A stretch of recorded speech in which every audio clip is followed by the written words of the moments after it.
An organic object exposed to liquid nitrogen at minus 320 degrees will become frozen, exhibiting great tensile strength, but is vulnerable to stress from compression or impact.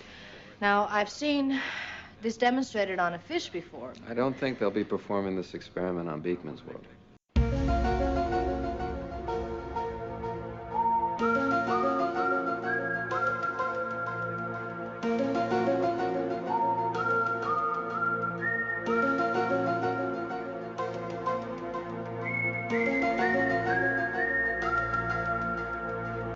Hello, and welcome to Discovering the X-Files, the podcast in which a newbie, that's me, takes a deep dive into the entirety of Chris Carter's creepy universe, as longtime fans escort me on the journey, a journey filled with paranoid conspiracies and monsters of the week. I'm Erix Antoine, and today I'm joined by Jared Kilbourne, a friend of the podcast and confessed X-Files fan. We'll be discussing Roland, which originally aired in the US on May 6, 1994. It was written by Chris Rubenthal and directed by David Nutter. In this episode, Mulder and Scully investigate murders at an aerospace testing facility. It seems the title character, a mentally handicapped janitor, may be responsible, and not only that, he is being telepathically controlled by one of the facility's former researchers, now a disembodied, cryogenically frozen head, out for revenge. Yes, this episode is about all this. After the break, Jared and I are going to be getting into the ins and outs of this intriguing episode. Stick around.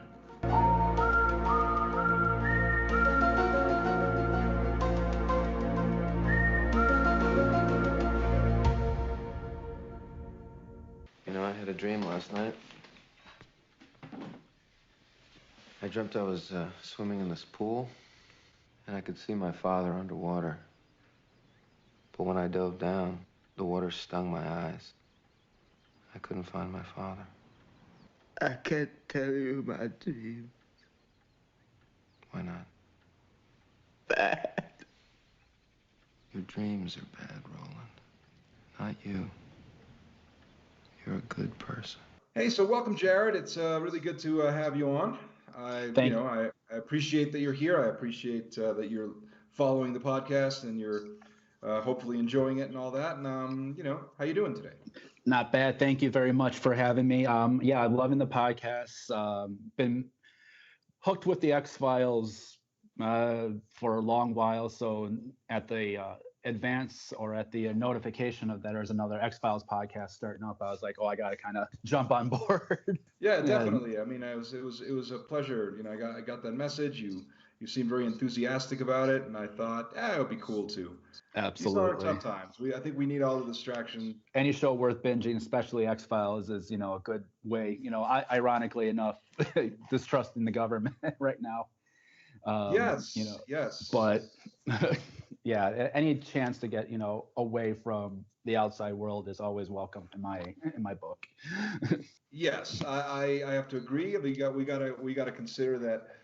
Okay, this is escapism in a sense, but at the same time you go like it's escapism, but when you consider that it's about conspiracies and shit that's going on, it's escapism, but it's also sort of like it's eerie. brings it right back. All right. Well, I mean, actually, why don't we take a couple of steps back?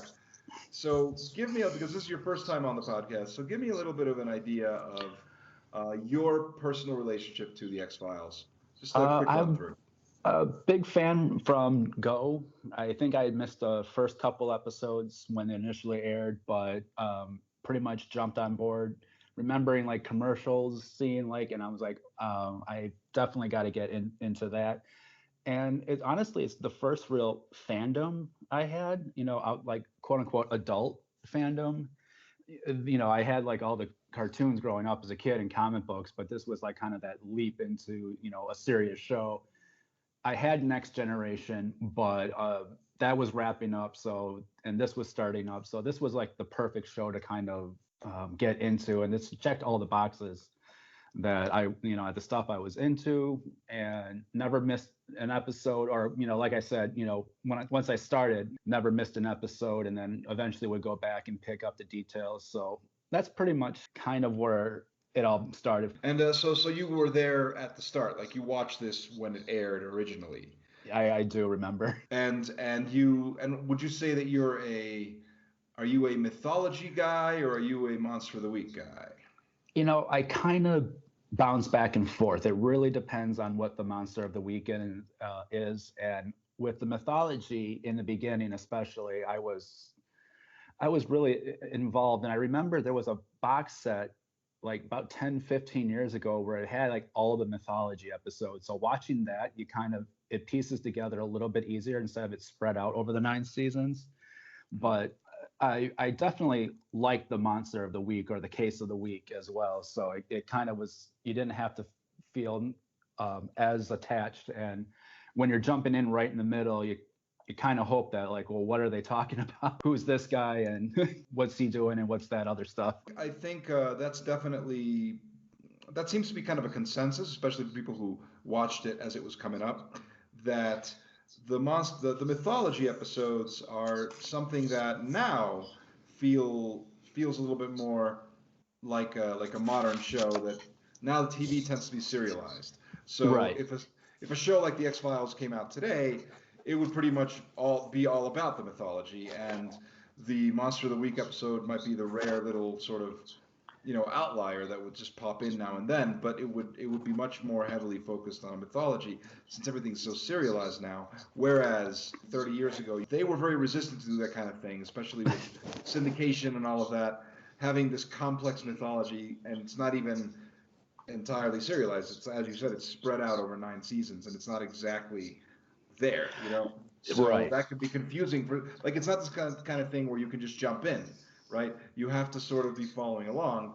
So somebody that wasn't used to that serialized aspect would probably tend to prefer the Monster of the Week episodes, because those are the ones that you can just sort of pick up and watch. Yeah, because if you don't know who Deep Throat is, you see Mulder in a garage just talking to this guy, and you're just like, okay, well, where did he come from and what exactly is going on here? Ultimately, I think that I can imagine that this is the sort of thing that's going to be evolving in the show itself. So you sort of have to kind of go with it. So let's talk about Roland then. Let's talk about Roland. This is pretty much an atypical. It's not atypical. It's a typical sort of Monster of the Week episode, and there have already been episodes that have had similar structure. Beyond the Grave. Yeah, that sort of thing. It's got a lot of interesting things going on, and I think that. Well, the first thought that I had is I couldn't help but think. The guest actor is a very recognizable character actor whose name is, I believe you pronounce it, Shako Ivanek or something like that. Yes, Cordell from Hannibal. He's always going to be. Yes, exactly. He's Cordell. He's Cordell. He's been in a bunch of movies. He's a great character actor. He's always playing the government asshole, the middleman who always feels he has too much more power than he actually does have. So to see him as Roland was a bit of a nice change, and going back and like, oh my God, that's him, was kind of a holy shit moment. Yeah, it did have that, and also it was reminiscent of the role he had in the Bourne movie. It was in the Bourne Legacy. He had a small but important role as the guy who goes nuts at like the drug research center or something like that, like at the lab. And just goes on a killing spree at the lab and kills everybody. And was that the Jeremy Renner one? Yes, that's a Jeremy Renner one. Exactly. Okay, haven't seen that one. All right, so that makes but still, I get it. Okay, yeah, he's got this one pivotal role in the it's like in the first act of the movie, a great sequence. And I was watching this going, oh, so here we go again with Shako Ivanek playing kind of a creepy sort of this and that. I mean, it's a good performance, but it's the sort of thing where this is very much, here we are, 1994. It's very much a trope of a thriller trope where you have a mentally challenged character, you have a disabled character, you have the savant character. This is becoming very tropey in these sorts of stories. and it was a little bit like it's a good performance, Yeah, but of course it's agreed. very yeah. I mean, it's the sort of thing where he clearly must have gone and spent time with people like that and tried to pick up mannerisms. He did his work as an actor. It is a very studied performance. You have to tread that line very much so, but he did very well. Yes, he does very well. And then you have this. She's an actress who's not that famous. She's a character actress who's been in a bunch of things. Her name is Carrie Sanderniski, like Tracy. Tracy, Uh, yes, yeah, yeah, and she did well too. And just highlighting on them was fine with me. If they had gone, throughout the whole halfway house or whatnot, I think it would have been a bit much. But focusing on those two were, obviously for story purposes, they needed to, but anything else would have been overkill for what they were trying to get across. yeah. I think they kept it right within the I want to say the boundaries of taste, Yeah, like but yeah. also like what's necessary for the episode for the storytelling. There is an air of believability to it. Now, Hmm. neither of the actors, neither Zeko Ivanek or Carrie Sanderniski, neither of them are actually mentally challenged. Neither of them are disabled in any way. They're both, they're both neurotypical. They're both, you know, Right. but here they are playing these roles, which 30 years ago that was the way that they did it. It was rare that you would have like a, what was the guy's Someone. name? Yeah, what was the guy's name from Life Goes On? Oh, Corky. Yes, yes. It Yes. was rare that you had that. Yeah. Where you had the actor, an actual disabled actor playing the The character. role. Right. That was not something that was done. It did happen on some occasions, but it was generally not done that way. Nowadays, they make a big deal out of that. Like I don't know how to feel about that necessarily, but I will say that watching this and having that in my mind, there were moments where it was a bit cringy. Like I just Oh yeah.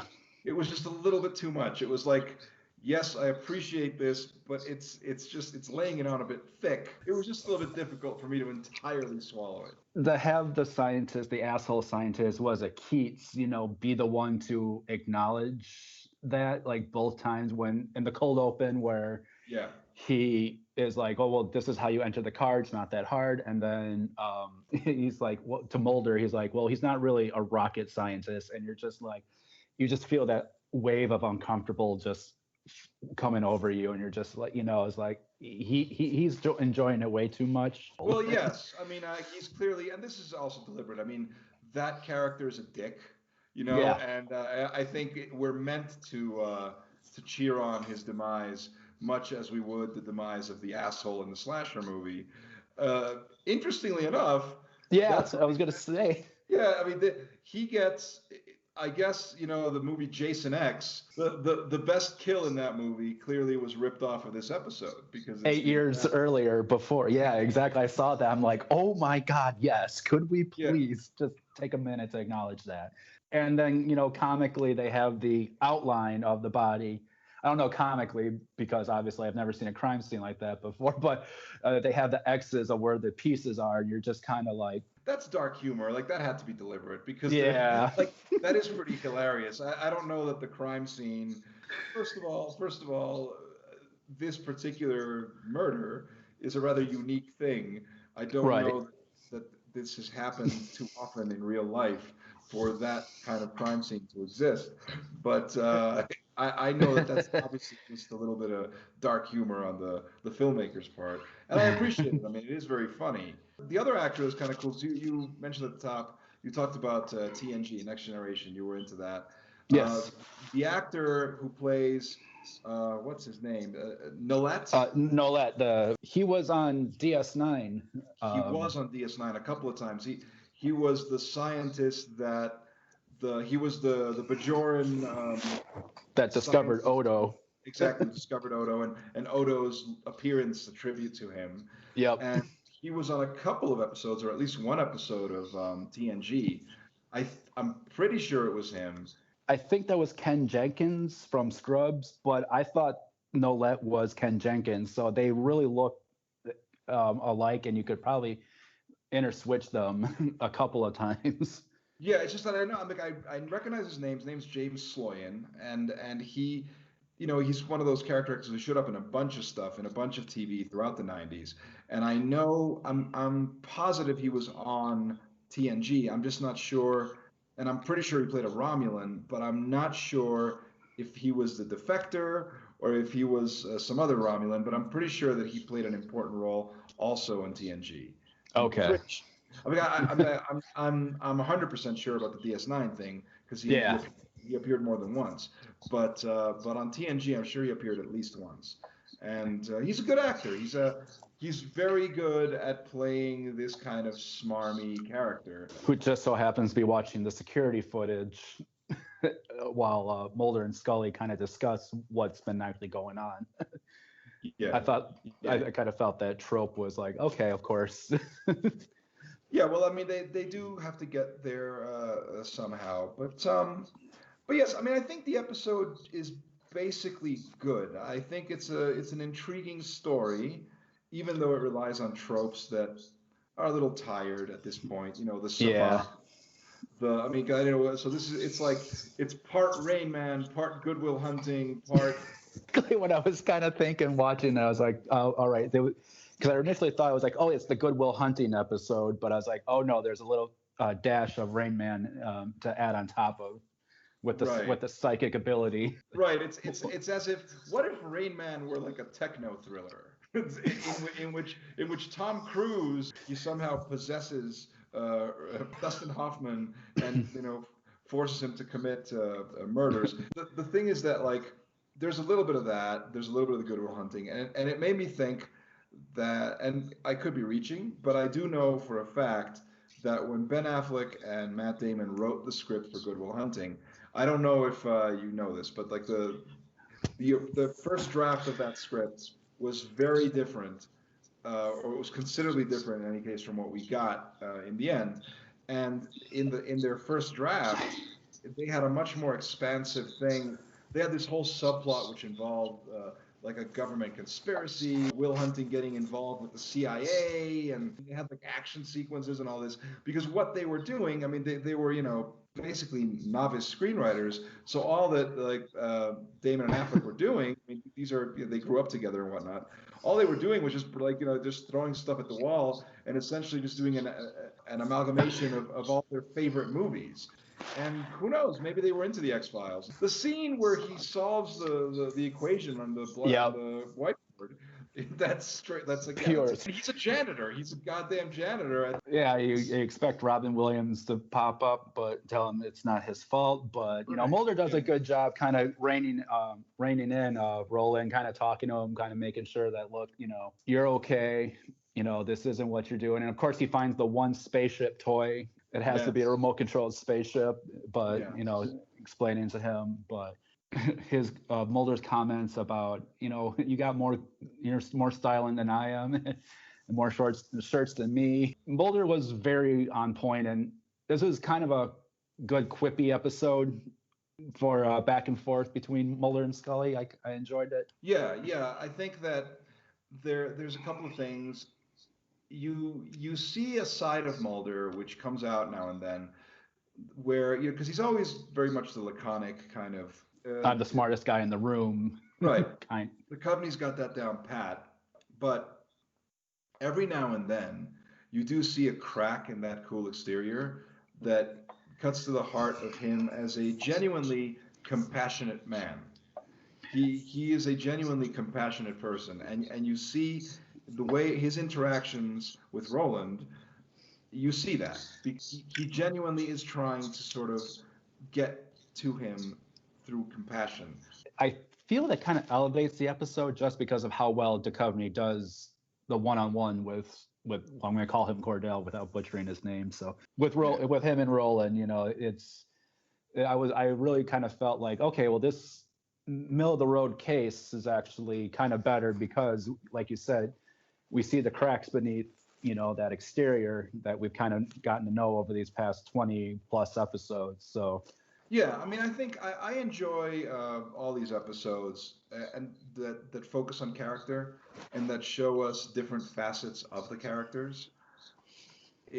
and just make them more relatable, I guess the way to say it. Yeah. And I always enjoy that, and I think in this particular case, by this point in the series, I would guess maybe this particular episode was done late in the production schedule, and the Duchovny is definitely very comfortable already in this skin. Like he's really started to get a handle of what this role is, how to portray it. This is Mulder. Like by this time, Yeah. he's just on point in every scene, and obviously his interactions with Scully are great. They're always great. They have great banter. And you do see that here. And his quip, at the crime scene with the ice, he's like, "Oh, I don't think they're going to show that on Beekman's World." And, Yeah, that's my favorite line in the episode. and then even Scully, after Mulder explains the psychic connection, like, "Oh, you're waiting around, to call your brother all day, and then all of a sudden he calls." It's like, she's like, "Is this trying to get me to collect, change my long distance plan?" I mean, she's in on it. She's, really spatting with Mulder on this one, so I could appreciate that too. Because sometimes she just kind of sits there and just rolls her eyes, but this time she was just kind of, she put her fists up and fought well. Yeah, well, the evidence of the stuff that's going on by the end of the episode is pretty compelling. I mean, they do walk in on what's going on. They manage to save Nolette's life and all of that, and they, by the end of it, there's an understanding. But of course, Scully, the eternal skeptic, does not quite buy the theory that the disembodied, the severed head of Arthur was responsible for all this. She doesn't quite buy into that. But that bit at the end, right, where they're talking to the lady at the halfway house, and what's happening, and like Mulder's about to go in with his, and she just cuts him off right away. It's like, Yeah. we don't know, we have no idea. Something. It just happened. He was able to understand his brother's work. That's the ticket. Right. Yeah. It's like we have no idea, because it's like it's just one more bit of like, I'm gonna stop you, Mulder, before you embarrass yourself with your crackpot theory to this person who has no idea what you're talking about. It's gonna look at you like you're a lunatic. The look in her eyes just speaks volumes in scenes like that. Which by this point there have been plenty of scenes like that. And I think this was my favorite of all of those scenes. Yeah, that was very humorous. I think she rolls her eyes at one point at him too, even when he's trying to explain something. And just like, yeah, it was the thing that I wasn't in terms of the visual storytelling. The part that got a little bit, I'm not going to say confusing. It's not the word, but it was strange to me the way that they dramatized this, where when he has those visions, like psychic visions, like he sees what's going to happen, and I think that was just the way like we're supposed to understand that that's how he's getting the messages, right? Because do this, and they just do it by showing you the scene exactly as it's going to play out, which makes them look more like psychic visions, which is kind of weird, The flashes were weird, and it played out exactly like, okay, well, I'm gonna go and just dunk this guy into liquid nitrogen. But I figured there would be one thing that caught me was when Mulder was interrogating him the second time. We were talking with him up in his room. Dead people aren't meant to come back, and Mulder just has this look like, and this is before they kind of find out the reveal that they're twins. But it's like, he's like, okay, well, Mulder, I'm onto something now. So, because that's something odd for someone to say, like, dead people shouldn't, or the dead should stay dead and not come back. And he wakes up in his janitor's uniform, and then he's having that discussion with Tracy, and thankfully he doesn't follow through with that one, but he's able to resist somewhat and then run up to the bathroom. But then it's like the second time he does that, he runs up to the bathroom and is like, oh, break the window, the window will be broken. And would have worked better had the window actually already been broken, or he had done something more psychic instead of just saying, okay, this is how we're going to do it. Right. I mean, the thing is that it was in that scene, I guess that's where it becomes clear, where in the scene where he has the vision of choking Tracy and doesn't do it, right? that's where it sort of hammers on the point that there are these like psychic visions that show you like a possible future, right? Almost Dead Zone like. Yes, exactly. And so that's the part where it's like, all right, so he sends flashes. This is what you should do, and but he doesn't. He realizes that no, he doesn't want to hurt Tracy. He cares for her, so that's why Right. he runs up to the bathroom to stop himself from hurting her. I mean, they could have also gone the cheesy route of you hear whispers of Arthur Grable, like do this, do this. So I mean, they really kind of not really backed themselves into a corner, but kind of just like had to toss a coin and say, okay, how are we going to represent the psychic connection between Roland and his brother? And they went the vision route. Ultimately, it is a far-fetched story, of course. Mhm. But they do manage to pull it off in a way that is somewhat credible within the context of the show, within the parameters that have already been established in the series. This is a quote-unquote believable episode, even though the heart of it is very far-fetched, because the concept, that's the part that I found also rather amusing when they reveal that they had preserved his head because in the future technology will be better and they can resurrect him with a cloned body. And I thought to myself, so this is this is Futurama. Futurama took a page from that. Like you have all these like disembodied Heads in jars, right, of people who are still very much alive hundreds of years in the future. It was just funny. It made me think of Futurama. It was like, oh, this is an interesting thing. And it's that. I mean, I always do a little bit of light research on these episodes before we record these things. I always like read up on it as much as I can without spoiling it for myself too much. And I could find no actual evidence of this. But I do know that in general they try to explore some realistic scientific concepts. Like everything that they explore in these episodes, they always try to take elements from reality. It's like I'm pretty sure the idea of developing this very special jet engine, they're doing that makes sense. I mean, that's what they do, at NASA and all these other places. They develop these kinds of things. That it makes sense that they're trying to develop a supersonic engine. Like what was it, Mach 15? Mach 15. Yeah, they were trying to. They're trying to get to Mach 15, and so like that makes some sense. And then you have like, but then I thought, so the idea of the frozen, the cryogenically frozen heads, bodies. I mean, this dates back to supposedly John Wayne is frozen, supposedly Walt Disney's frozen, but I don't know how much truth there actually is in any of that. Right. That's always been like the urban legend that Walt Disney's frozen himself.